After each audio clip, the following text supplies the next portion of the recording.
അവരുടെ ഈ ഓടിച്ചു പോയി ഓടിക്കുന്നതായിട്ട് വേണ്ടേ നമുക്ക് ഓടിക്കാൻ എടുക്കാം എടുക്കാം.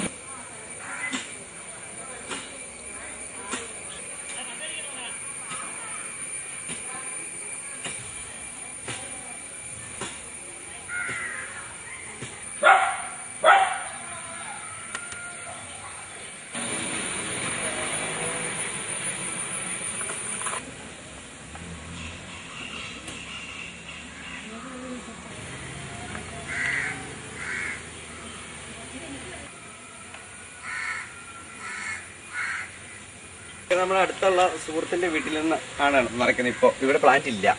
പിന്നെ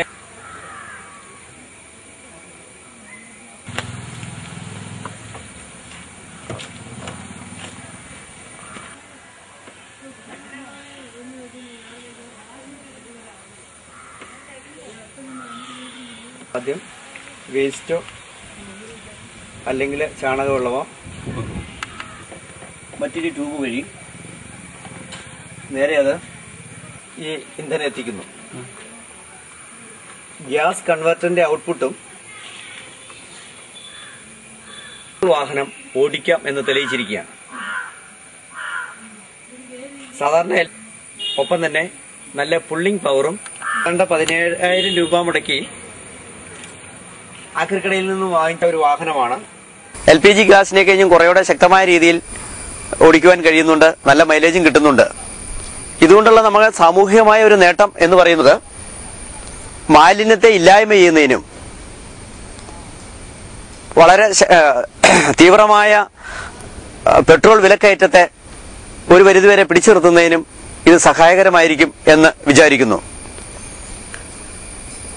മുനിസിപ്പാലിറ്റി തലത്തിലും പഞ്ചായത്ത് തലത്തിലും കോർപ്പറേഷൻ തലത്തിലൊക്കെ വളരെ വിപുലമായ രീതിയിൽ ഇത്തരം മാലിന്യ പ്ലാന്റുകൾ നിർമ്മിക്കുകയും അത് വാഹനങ്ങൾക്ക് വേണ്ടി ഉപയോഗിക്കുന്നതിനും അങ്ങനെ പെട്രോൾ തീവിലയിൽ നിന്ന് കത്തിയമരുന്ന മനുഷ്യജീവിതത്തെ ചെറിയൊരു ആശ്വാസം കണ്ടെത്തുന്നതിന് ഇത്തരത്തിലുള്ള എന്റെ ഈ ചെറിയ പ്രയത്നത്തിന് സഹായിക്കുമെന്ന് ഞാൻ വിചാരിക്കുന്നു. നന്ദി, നമസ്കാരം.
പൊക്കോ എന്നിട്ട് തിരിച്ച് കയറി വന്നാൽ മതി.